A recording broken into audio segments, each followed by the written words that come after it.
good sized audience. So we had about 4,000 there, and we rent these movie theaters. We had over 50 movie theaters where people come.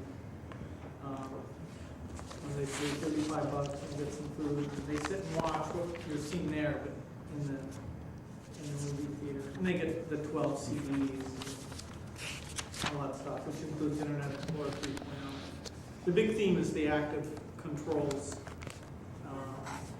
the ability to do live web pages with the audio, video, rich behavior, with any different kind of programming tool. But we showed our Java compiler, we showed our Java interpreter, we showed, I think, a dozen new things that we're doing. So, what brings you here? I've never been here before. I wanted to see what it was like. That's a good reason. Well, you didn't quite get the tour. I'm sure, hopefully we have time to give you the tour on the way back. It's interesting to see how Livewire is like. Hotwire is like, it's like everybody out in one room. That's an interesting way of doing it. It goes on forever, too. It's a couple miles back there. You can quite see. I've never seen it. It's not scaling. It worked when we were sort of in about a third of that space. And it's sort of worked when we moved twice, in half the space. I think we're at the sense now that it's maybe a little bit too many people in one room. But you see that a lot when you go to Japan, where people are in a space like that.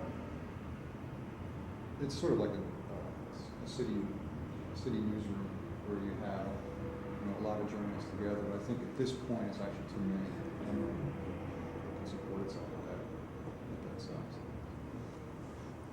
I was sort of under the impression you wanted to talk a little bit about your internet strategy first, and then we were gonna launch some questions at you. Is that not true? Should we just? Well, I'm glad to talk about it. I mean, our internet strategy is sort of our Windows strategy, our Windows NT strategy, our Office strategy.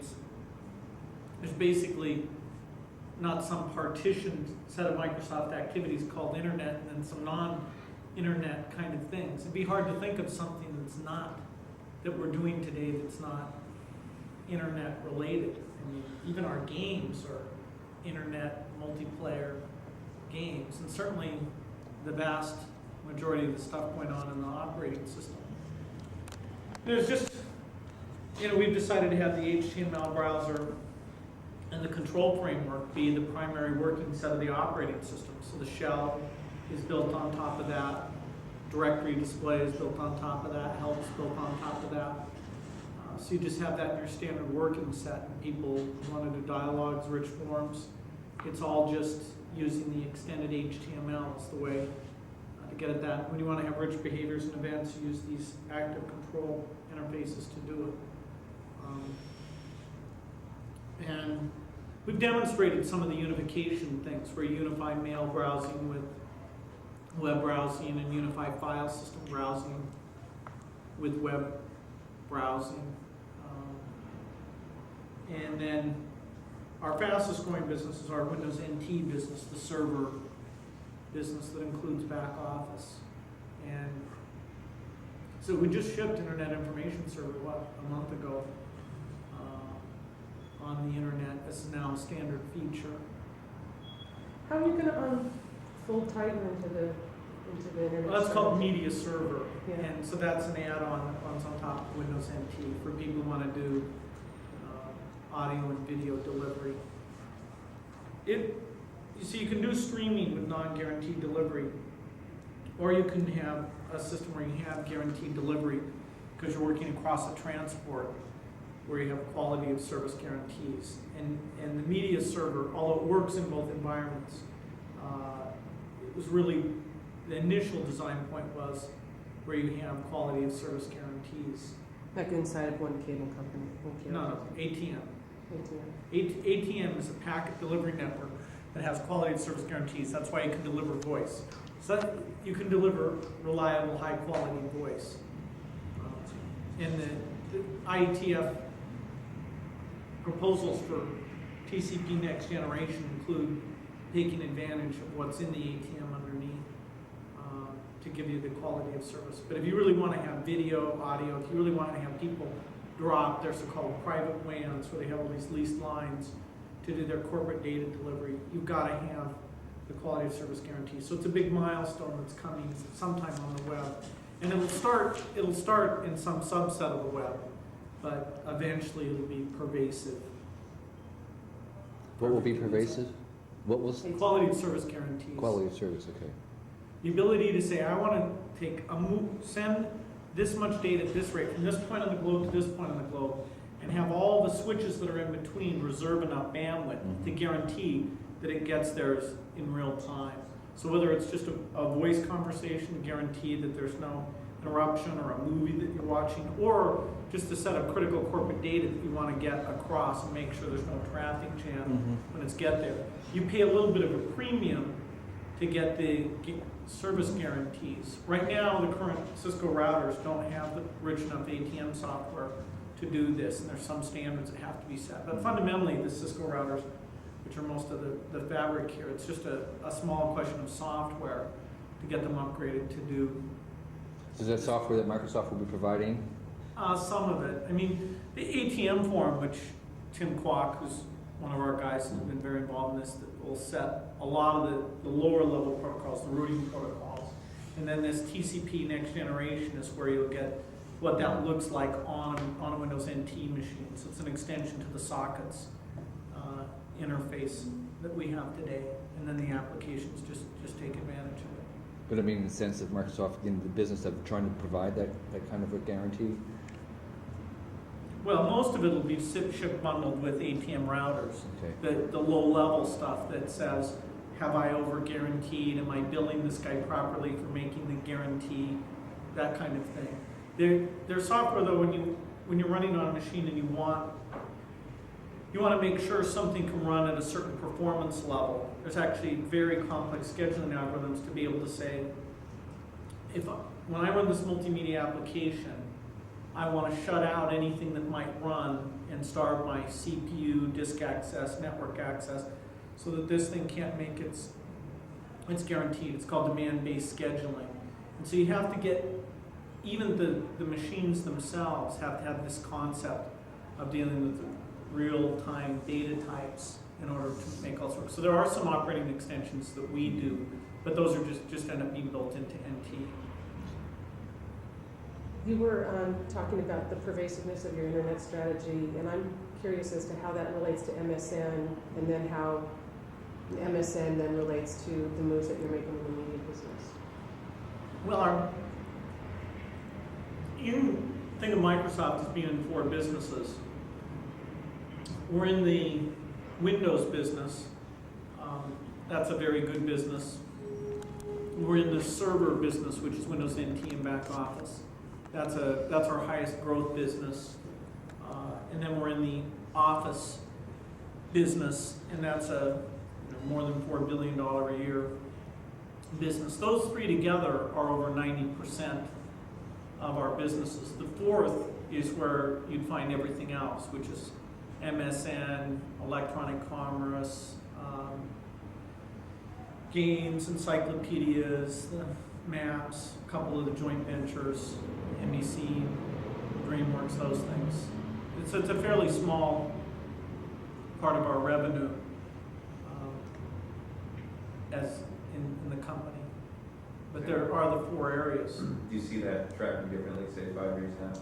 Well, the server business is a huge growth business. I mean, we're growing off a base that's close to $1 billion today, and that'll be a big engine of growth. The Windows business is a growth business because we're able to provide more and more software value per PC, and as well as be on top of the PC growth that's taking place. The Office business, even just... Are you talking about the suite, the application suite Office? That's the 3rd business Okay. area, yeah.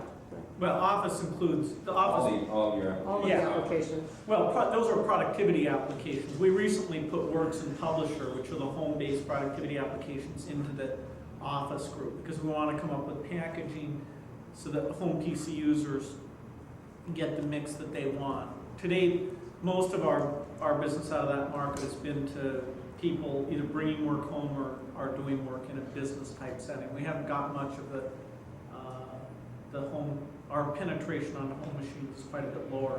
And so we organized to put all productivity stuff together there in one place. So the three big businesses that make up the 90%, they're all growing.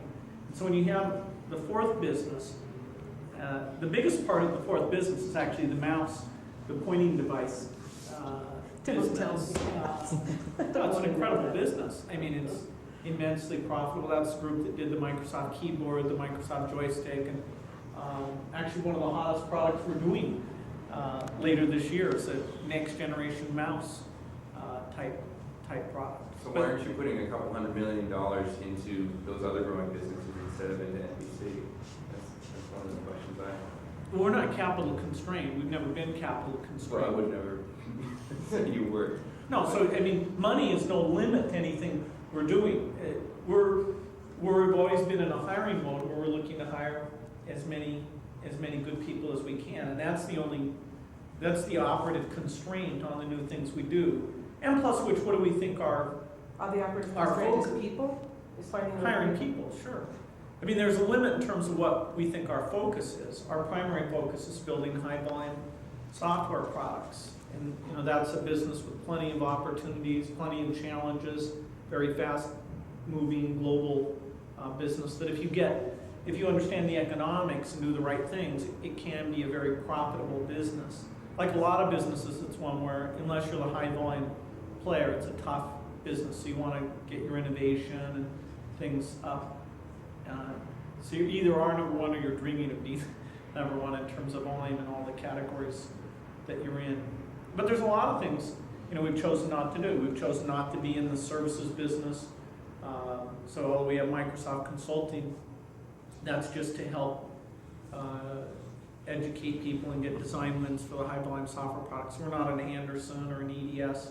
We're not in the hardware business, the chip business, the communications business. And most content areas, you know, 95%, we've also chosen not to be in. There's a few that we have chosen to be in, like encyclopedias, and Encarta's done very well in terms of profitability and market share. In fact, it's done well enough that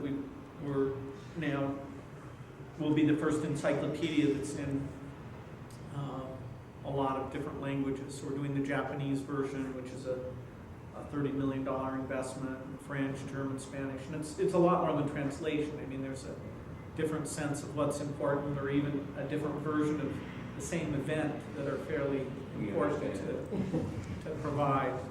So, But how does MSN seems like it's a pretty big initiative for Microsoft, and so it seems like that, like you guys might be looking at that as being one of your, leading into at least one of your high volume software businesses with the reorg. MSN is not a software business, really. But it's a the content foundation. club. Okay. And so there'll be a set of content that's under the MSN banner that we hope we can get lots of subscribers to.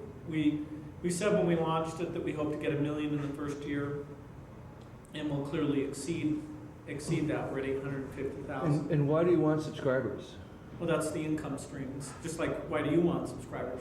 But you, All the money is from the subscribers, so the more Sure. the better. but you said that you saw yourself as a high volume software seller, and that's Yeah, that's and a there's- different business than having subscribers. No, actually, the way we think of a Windows customer, we think of the ongoing revenue stream from a Windows customer. The way we think of an Office customer is we think of an ongoing revenue Okay. stream from that customer. So it's the notion of recurring revenues is central to the key businesses that we're in. MSN is different in that the value proposition is not just pure software, but includes a lot of content as well.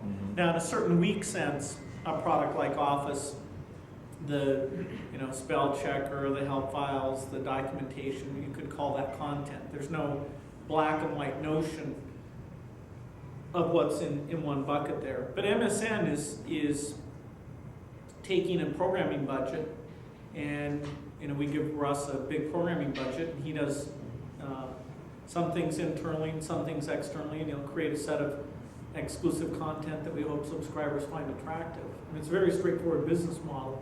it's an unproven business model in a certain sense, because the world is changing away from an access plus content being coupled together, which has been the classic online model, to a model where access and content are two different purchase decisions. Now, it won't change overnight, it won't ever be black and white, but fundamentally, it is going through that shift. Can you talk about how important control of content, or at least very strong influence over content, is to the future of Microsoft, all of the businesses? Well, the main content tool we offer is Microsoft Word. And Well, people content- write basically whatever they want. We support every letter of the alphabet and every language is possible. So people have written some very good things with Microsoft Word and some very bad things. And we exercise no control whatsoever. We're in the tools business. And You're never going to be saying you're in the media business as we enter the entertainment business. well, we make Flight Simulator, which is the long-running game that's sold very well. Or the news business. Well, through our joint venture, we chose not to do news on our own. No, I don't know if you've ever I used didn't. MSN News, but they did a very good job producing that. But we decided that unless, in terms of the scale involved and the skill set involved, that it only made sense as part of a long-run strategy to do that with NBC really driving the activities. But that's national. I understand that Microsoft is planning a many-city initiative called Cityscape that's going to be local news for MSN. That'll be produced That's in not some- news. News is not part of Cityscape. It's not. No. What is it? What's involved in Cityscape? That's the problem with denying false rumors, is that you have to explain what it is. We're working on a thing that relates to local information, local events, what to do. Okay. There's hundreds of companies working on this. But it's content, it's editorial content. No, it's content, but it's not news. We won't have beat reporters going and saying that somebody, shot their dog. I see. We'll say, here's a restaurant, here's a local park activity. It's local activities Listings based. kind of a thing. But we're one of hundreds of people who are looking at that business and what they can do there. The dominant player there will certainly be the newspapers, who can hybridize across the print-based revenue stream and the electronic. Well, it's interesting to me that you're really downplaying the importance of media when there's a whole new campus on Microsoft built for it, and wonderful It's all digital on production. It's all on campus. Well, no, it's No, we're Red investing. West isn't right next door to the main campus. No, it's about a mile away. Yeah. You can call it a separate campus if you want. We tell them they're on the main campus. They don't believe you. Mostly they don't, but what they have is a little bit nicer than the buildings Pretty where we are. nice, yeah. Babbling brooks. and- So it seems like it's a pretty serious thing. Well, we call it the Interactive Media Division, the stuff that works for Patty Stone Cipher. And so that fourth area, actually now the hardware input device group doesn't work for her, and electronic commerce doesn't work for her. But otherwise, except for those two exceptions, everything I put into the fourth area works for Patty. But those are investments where we're trying to do new things. We're taking a risk. Will we do well? The barriers to entry for publishing on the internet, as you know, are almost nil. Mm. And so you'll have the number of entrants into any category will be truly overwhelming. And you've got a truly unproven business model for being out there. I don't know many people who are making a lot of profitability today, but we think we can do some cool things. We'll try some different things. But in terms of what's proven about the future of Microsoft, that is the least proven part of the company. Encarta's great, Automap's great. We've done some really neat titles, but it's not the scale of business that those others are. Do you think that it'll get there? I mean, let's just dream for a second. I mean, let's just say everything works and everybody figures out how to make money on the internet. That actually becomes a publishing platform. Is that something you'd like to see happen at Microsoft? Would you like to see your media stuff bring in as much money as your application software? Oh, there's not a chance. The applications business is a $4 billion a year business. Media is a pretty big business too. Not the port. We're not. Interactive media, maybe not, but media is a big Well, business. first of all, it's interactive media, and we're only doing a few content things, and even those are unproven. So it's hard to say. I mean, how do you get to $4 billion in interactive media? What, advertising? $4 billion? Anyway, I mean, it's not reasonable to contemplate those activities being larger than our applications group in this decade, in the next 10 years, let's say. A local newspaper advertising, $40 billion business in America now. Print. Yeah. So some chunk of that could be worth $4 billion. Okay, say 100 people go into that business. But only so many of them have distribution monopolies and advantages of But on the internet, alliances, right? in the internet, everybody has distribution.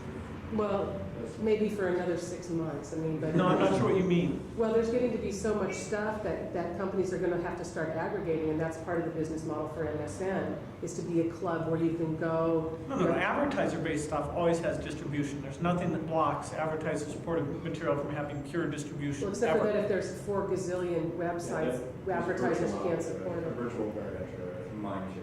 That's one, and then there's But also. who, I don't understand, who wins that?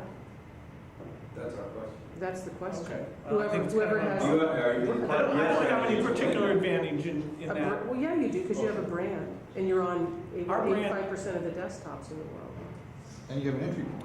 I mean, it's like. everybody- Windows is on those desktops. I mean, Yeah, is that guaranteed the success of even application software that we do? No. I mean, it's silly to think that has anything to do with the success of what we're doing in the content world. How long did it take MSM to get to be 10 times as big as Genie?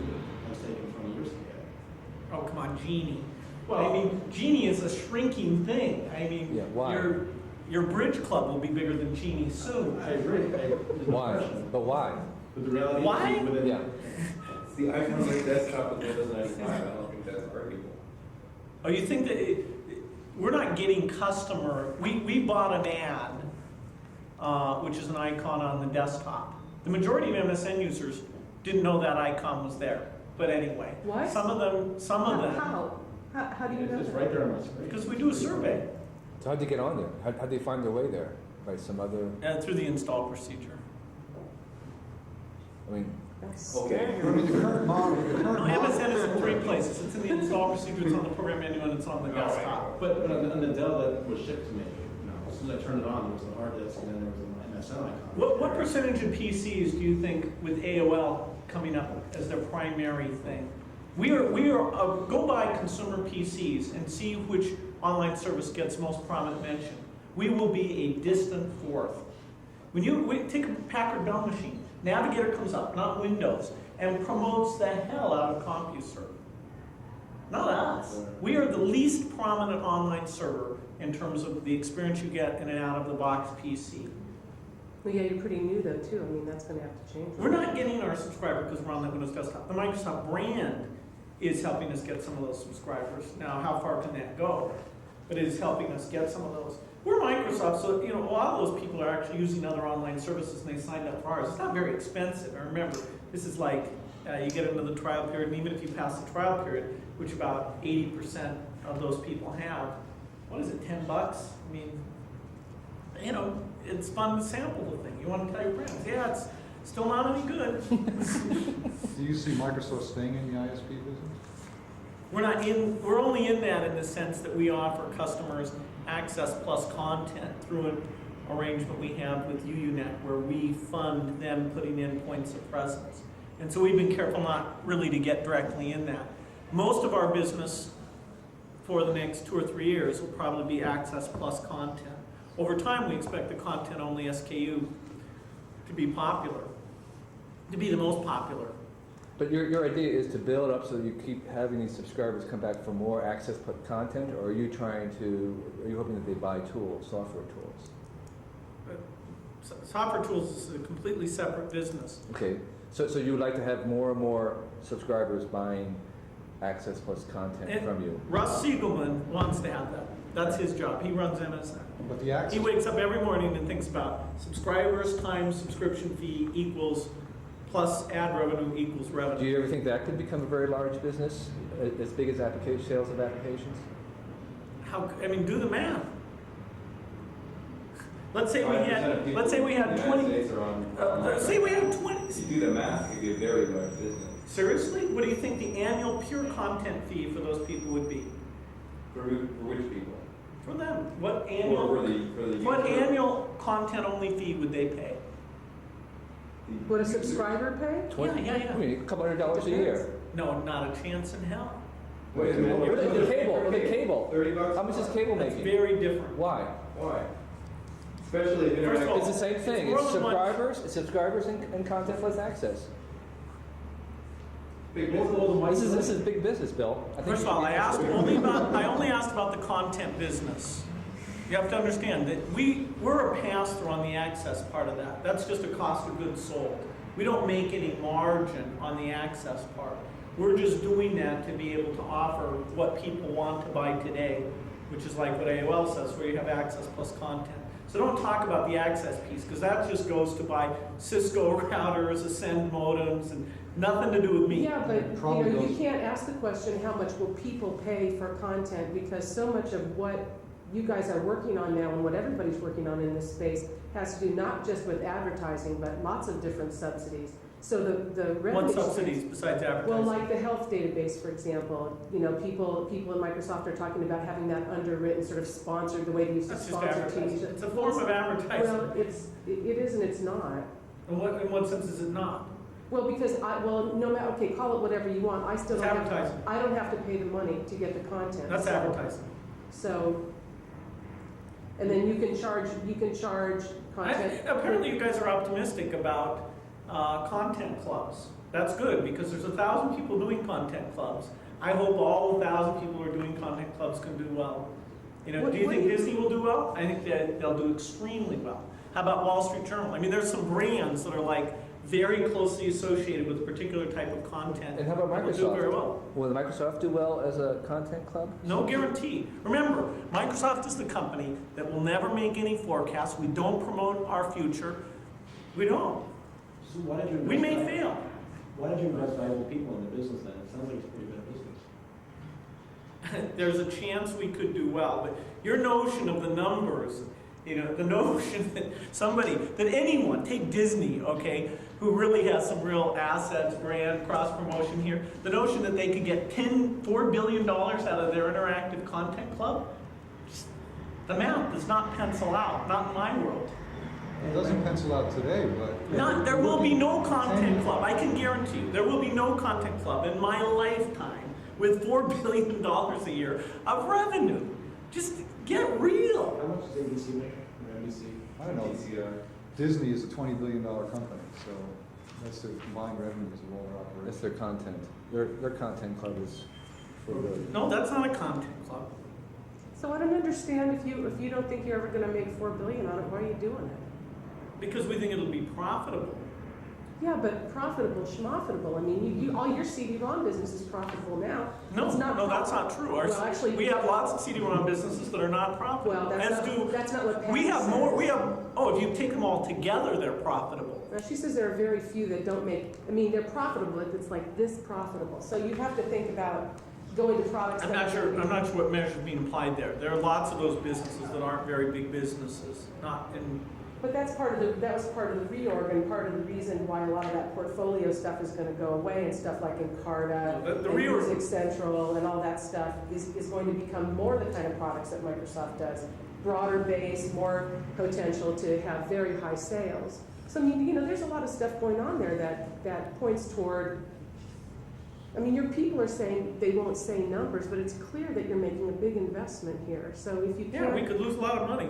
yeah, but why are you doing it if you don't think you're gonna be able to make money? Oh, we think we're gonna be able to make money. But In not the $4 past, billion in your in the lifetime. past, we've had reasonable ability to make money.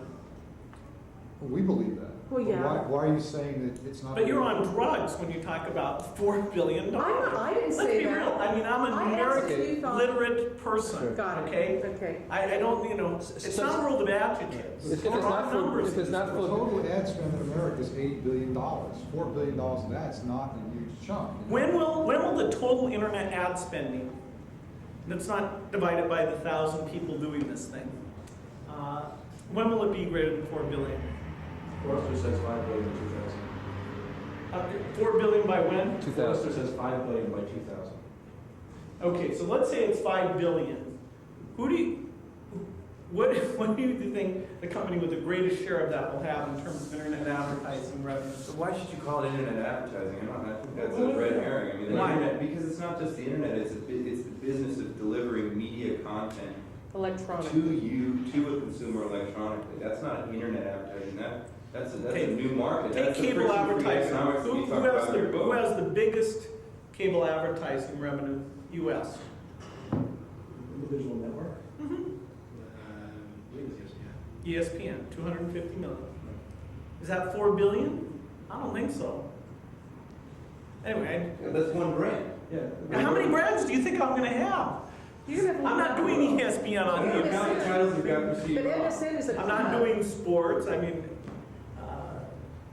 I think we can be profitable. I do think we can be profitable. We're only doing this stuff because we think we can be profitable. And we're gonna try 4 or 5 of those things. You won't even admit that you're doing it because it's possible that this could be a next media revolution that you want to have. at It least won't be time. bigger than our other businesses in any reasonable time frame. You know, we're dancing around this question of whether it's going to be bigger than your existing businesses, but the real question, I think, is will Microsoft be a dominant player in this new media? I don't think by any means they'll be a dominant player. There's no distribution friction here. So the amount of specialization, this will make the magazine business look like a very dominated business. The variety of titles and activities on the internet. All you have to do is own a PC and buy a copy of Front Page, whatever your favorite authoring tool it is. It's because of the ease of entry. Take network TV, cable TV, magazines, books. This has a lower cost of entry than books. And so take each of those businesses and look at the largest, second largest, third largest, go down. This will be more distributed than books is, more spread out. It used to have the lowest cost of entry, but it gets more and more sophisticated as you move down the road and add different media types as you start to get into Brand is video. the only barrier is brand awareness, just establishing brand awareness. And this thing will niche incredibly. And remember, there's a thing that underlies it, which is free information publishing, which will be, extremely widespread on the internet. Free information publishing? What do you is mean that that? said? No, people who just choose to put up information for free. But again, there's no barrier to entry, virtually no barrier to entry to making magazines, and yet there are only 2 or 3 or 4 or 5 magazine companies that are dominant, that take away probably 60 to 80% of the revenue in the business. That's And not true. Yes, I it mean, is. no, I have the chart. I know for all these businesses how aggregated they are. What you said is not even close to true. The Hearst, the Condé Nast, the Time Warners, Oh, and the Zips. I well, mean, let's they- see. they- There's a country called Japan. Let's see. There's a place called Europe. I don't think it's quite accurate what you said. I don't think even in the U.S. it's close to the truth. I mean, it is a very distributed business. Take the top 100 magazines. How many magazine companies? Talking about revenues of all. Top 100 revenues. What's the question? How many magazine companies represented by the top 100 magazines? Well, I don't know. We're talking about I find the worldwide? question slightly disingenuous because you keep comparing this to old media, and what the point is with all of this is that you could say that you were in the media business today if all you had was MSN and not a title because you're a distribution medium and you can It's a club. It's a content club. Yeah. Well, I mean, you Just keep like a saying that, record I don't club. know what that, I mean, it's like a record also club. it's also a distribution medium. A record club is a distribution medium. Okay, so there are lots of different ways that Microsoft can make money. I don't know if this is how you would account for it, but there's lots of different ways for Microsoft to make money in the media business, having to do with having independent content providers, be part of the MSN label club, whatever you want to call it. There's lots of different ways to configure this so that you aren't necessarily making money only on the media that you produce in the digital backlot. If what you're trying to get to is, we will not be one of the top 10 media companies, even, let's take very narrow. I'm actually not trying to get to We won't even be anything. close to being one of the top 10 media companies. I mean, not within a million miles. We're not even going to, if we were successful in every area we're going after, and even just take the US, we wouldn't be one of the top 10 media companies. In interactive So- media? In interactive media, we might be. Well, you're probably there And now. well, the numbers are nothing today. I mean, how much ad revenue is there out there? We're one of the biggest spenders in terms of running internet ads. We're going to run, this 12-month period, $12 million of internet ads. But that's. But media and content are essential to your future growth. In terms of running internet ads, we're going to run, this 12-month period, $12 million of internet ads. But that's. But media and content are essential to your future growth.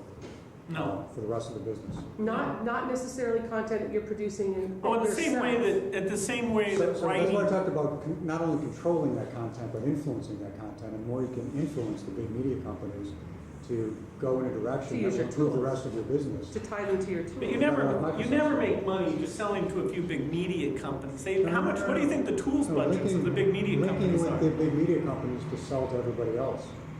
And the browser business. That's good business. That's 0 times the number. It's a hell of a business.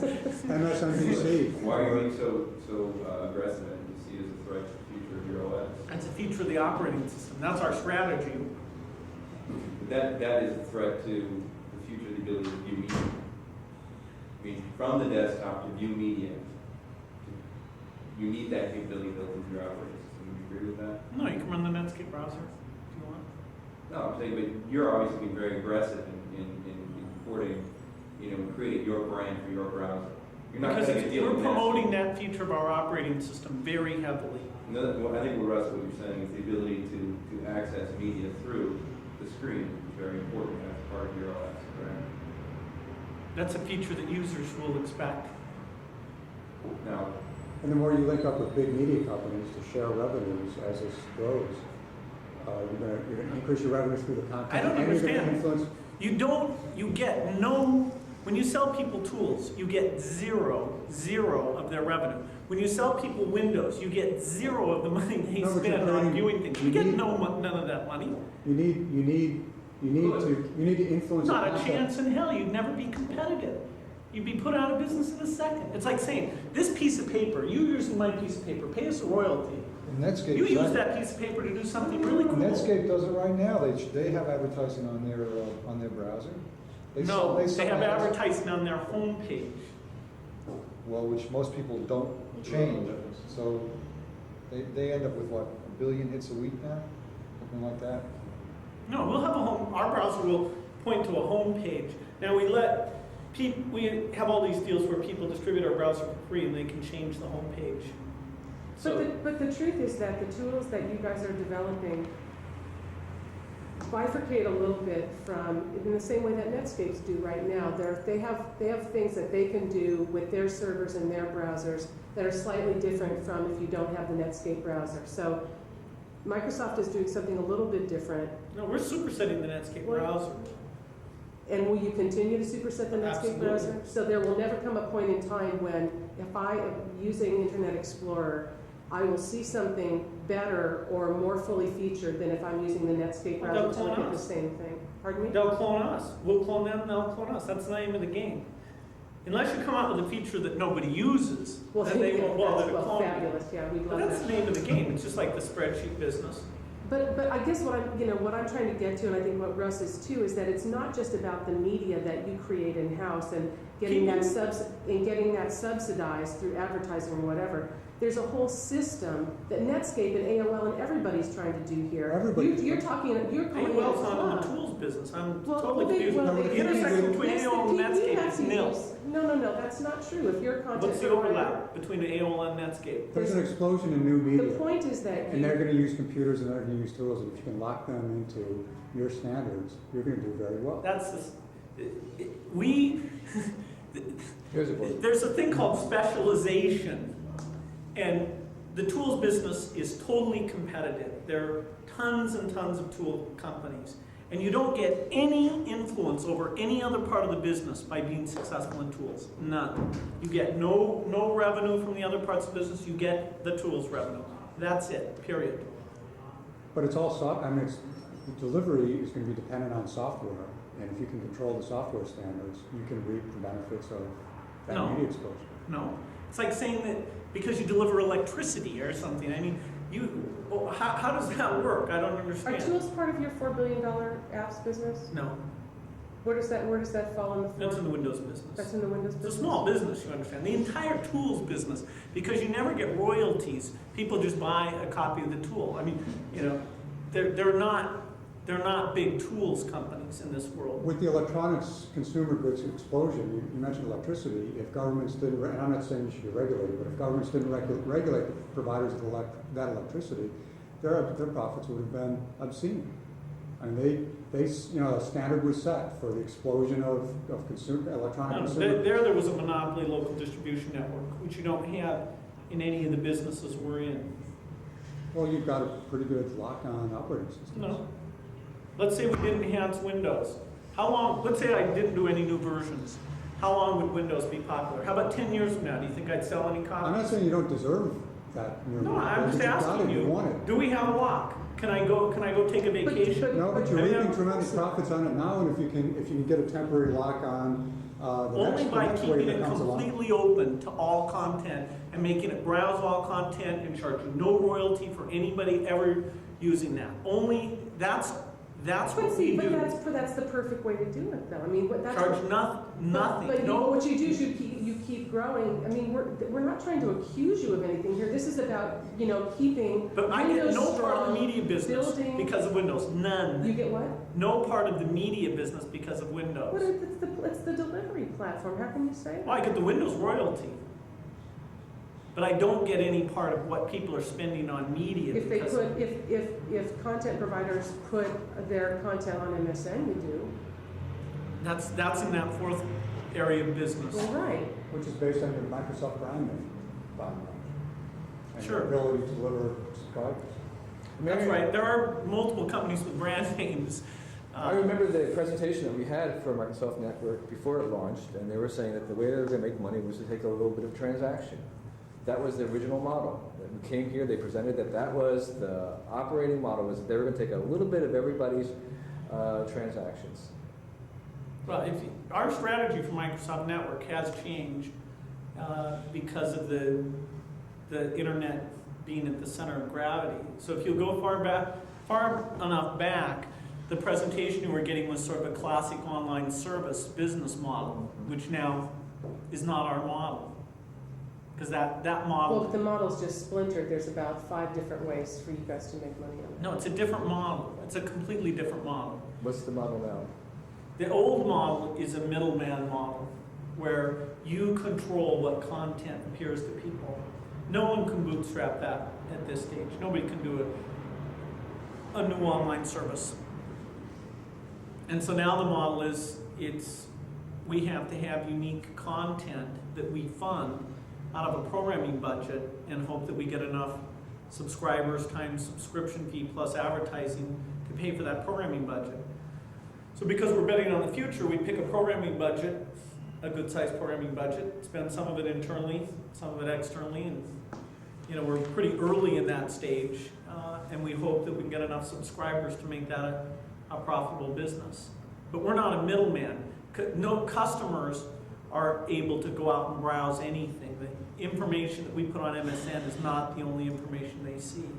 In the old online service model, you got to control all the information that customer saw. And so it's tough to make money on transactions. I mean, we may try and make a little bit, but, you know, say somebody's selling an airline ticket, marking it up $10. How long does it take me to put up a service, just buy off-the-shelf Microsoft Commerce server, put up a service that sells it for $5 or $1 markup fee?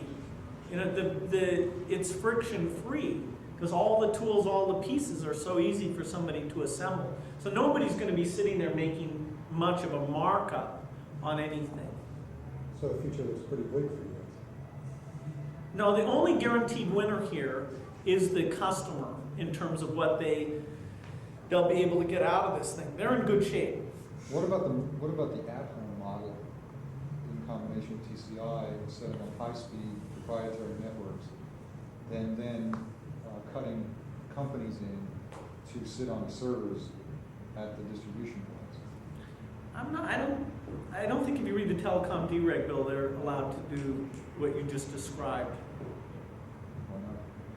because their pipe has to be open. Well, they can have it open on one It doesn't end, have to be very but big. they don't. Yeah, I mean, they could go to the net T1 speeds and have 10 megabit speeds internally. Is exactly what they're talking about. And so then, Well, the experience. there is either, you can call it monopoly or duopoly in terms of high-speed local access between the cable and phone companies. And if those guys may be in good shape because that's a very unique asset that it's just too expensive for other people to go in and duplicate. An overbuild has not been an attractive proposition. So what does that do to the idea that everybody has access to everybody in this network? Well, not they a different. theoretically have it- it- access, but the experience is entirely different with the speed that you're getting it at. I'm not sure how that will play out. You know, we're not involved in that. We're not in the connectivity business. Are you gonna play on it at home, or some of Microsoft's products gonna end up there because of the high? We'll be one of the supplicants. We're running But, out you know, of time. there'll be at least 1,000 people in that line. I know John Malone's phone number. Hey, Denise, is there anything you want to wrap with as we're running out of time? I got a question about Silicon Graphics. Well, actually about the graphics talent that you've been attracting from many labs and other places. Why do these people not want to go to Silicon Graphics, do you think? How did you lure them away? You'd have to ask them. I mean, we started hiring high-end graphics talent over 3 years ago. And Well, talk about Silicon Graphics then, and how you see them competitively. well, they're in the hardware business. They make their own microprocessor called the MIPS microprocessor, and they're in the hardware business. We're not in the hardware business. They're sort of in the systems business, the hardware-software combination business. It's one of those weird asymmetries where if their entire volume of business shifted over to Microsoft tomorrow, it would be a rounding error. I mean, because of our business model, the dollars per user that we get is just so much tinier than theirs is. So it's not like we think of Silicon Graphics as a competitor. In a pure technological sense, now we want to make available in a $700 PC graphics that are better than you can get on a 200,000 SDI machine today. But that's the way of the world. That's the marching army of the PC industry moving up to new levels of graphics performance or processor performance. And so we made a huge investment hiring a bunch of people, some of whose names are known today because they're famous from work they did previously, like Alvy Ray or Nick Clay or Jim Kajee or Dan Ling or the guys at Softimage, or the people that they helped us hire, whose names will be known in the future, to come up with some radical ways of looking at graphics, the software architecture for graphics, and then use conferences like our Windows Hardware Engineering Conference to let hardware developers know how to do graphics that our software can take advantage of. So in a lot of areas, linguistics, database, graphics, security, we've had enough success to take a very long-term view and hire an incredible set of people so that PCs and Windows in particular can be very strong in that area. So we're not really in any sense competing with Silicon Graphics. If we happen to make the PC good fast enough, it could change their business. But there's no one at Microsoft who wakes up in the morning and thinks, oh, Silicon Graphics. There are people who wake up and think Netscape browsers, Lotus Notes, Oracle databases, Novell NetWare still. Anything else? Oh, yeah, I could keep him here for I'm hours. sure. Yeah. Don't put I was wondering if you're happy with that, with Bob. Bob who? Bob Herbold? No, Bob, the Bob. software agent software that you brought out at CES to. I still believe in social interface. The sales of Bob have been very disappointing compared to what we expected. But we're investing very heavily in social interface. This whole idea of You mean like VChat? no. Well, VChat, it has some of those things. Social interface is fundamentally about building a profile of the user. And we use, it's called Bayesian inference technology underneath to build up a profile and be able to help the user in the future. We still believe in that very strongly, and you'll see more products from us. There's a new version of Bob being done that we think will do a lot better. Jim. No, it's Bob 2.0. We're keeping the name. And you'll see a lot of other products from us with social user interface, particularly as you get to voice input into the machine. The notion of one place that you have the focus that you interact with becomes increasingly important. As you can put more tracking behind that, that makes sense. And there's a lot of things that have failed in the marketplace that I still believe in. PDAs have failed, I believe in them, and we're investing super heavily. Handwriting has failed. No one in this meeting, we're supposed to be computer people. We don't take our notes on computers. We will, and we're investing very heavily in that. Social user interface. It was premature. It did better than Windows 1.0 did. Well, all right. It's just an example that patience can pay off, You actually, or you can call it pigheadedness. and you actually have a machine translation too. Well, our natural language group, when you move to understand the semantics of language, then you can translate it. Our focus is not translation. Our focus is understanding. If you have a group that does understanding, you could spin off a translation Did you group. guys have an investment in NLI? Yeah, we bought NLI. You bought NLI. I wondered what 100%. happened. You also hired, I wondered what happened. you also hired the team from IBM. That's right. Karen Jensen was hired 5 years ago, and That was cool George software. Heiner. Well, theirs is the coolest stuff. We have a great voice recognition group. We have a great natural language group. Our research group is doing some fun things. How is I think I that, need Rick how is that Crashy stuff from going to work CMU with Bob runs that group. 2.0? Is I'm Bob, sorry? Bob 2.0 going to have hooks into MSN? I mean, that's going to be great for, Oh, for that's the going to be email. great for web stuff. Building a profile, that would be cool. Well, the email in Bob will connect with MSN. I wouldn't say that's part of some large scale scheme though. Okay. Did you want to take a quick tour? Since that's what you. No, I can't. Okay. We have to come back Next again. time. I'll Yeah. definitely be back. Thanks, Bill.